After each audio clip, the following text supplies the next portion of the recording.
Morning test. आज की topic है अंतर्राष्ट्रीय संगठन, वैश्विक सहयोग और मानव कल्याण के आधार। शब्दों की संख्या 470 है। डिक्टेशन थोड़ी देर में स्टार्ट करते हैं। 1 2 3 स्टार्ट। आधुनिक विश्व में राष्ट्रों की परस्पर निर्भरता निरंतर बढ़ रही है। व्यापार, विज्ञान, प्रौद्योगिकी, पर्यावरण, स्वास्थ्य, सुरक्षा और संचार के क्षेत्र में कोई भी देश पूरी तरह आत्मनिर्भर नहीं रह सकता। ऐसी परिस्थितियों में अंतर्राष्ट्रीय संगठन वैश्विक सहयोग, संवाद और सामूहिक विकास के महत्वपूर्ण माध्यम बनकर उभरे हैं।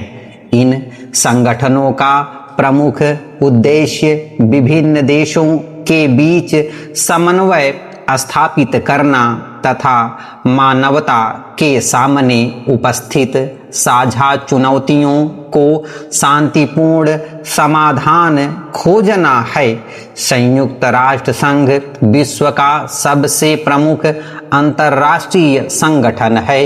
इसकी स्थापना का मूल उद्देश्य अंतर्राष्ट्रीय शांति और सुरक्षा बनाए रखना, राष्ट्रों के बीच मैत्रीपूर्ण संबंध विकसित करना तथा मानवाधिकारों की रक्षा करना है।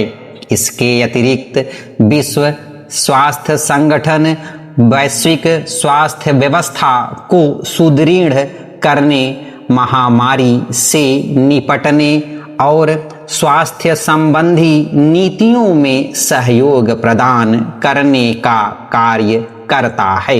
यूनेस्को शिक्षा, विज्ञान, संस्कृति तथा विश्व धरोहरों के संरक्षण के क्षेत्र में महत्वपूर्ण भूमिका निभाता है। आर्थिक क्षेत्र में अंतर्राष्ट्रीय मुद्रा कोष और विश्व बैंक का विशेष महत्व है। अंतर्राष्ट्रीय मुद्रा कोष वित्तीय स्थिरता, मौद्रिक सहयोग और आर्थिक संकटों से निपटने में सहायता करता है, जबकि विश्व बैंक विकासशील देशों में आधारभूत संरचना, शिक्षा, स्वास्थ्य और गरीबी उन्मूलन जैसी परियोजनाओं के लिए आर्थिक सहायता उपलब्ध कराता है। विश्व व्यापार संगठन अंतर्राष्ट्रीय व्यापार के नियमों को सुव्यवस्थित करने और व्यापारिक विवादों के समाधान में महत्वपूर्ण भूमिका निभाता है। खाद्य एवं कृषि संगठन खाद्य सुरक्षा और कृषि विकास के लिए कार्य करता है। अंतर्राष्ट्रीय श्रम संगठन श्रमिकों के अधिकारों तथा सुरक्षित और सम्मानजनक कार्य परिस्थितियों को बढ़ावा देता है।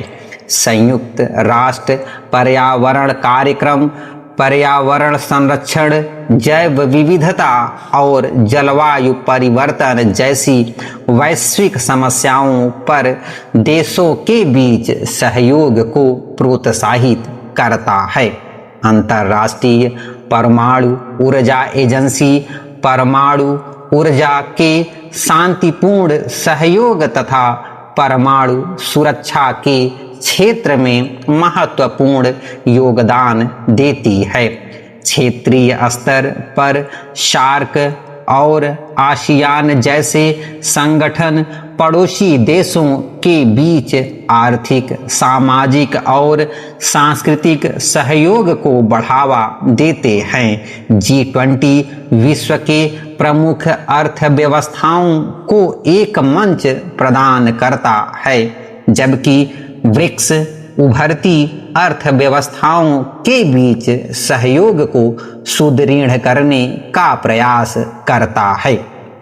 इन संगठनों के माध्यम से विकास, निवेश, ऊर्जा, तकनीकी नवाचार और वैश्विक आर्थिक व्यवस्था जैसे विषयों पर विचार विमर्श किया जाता है।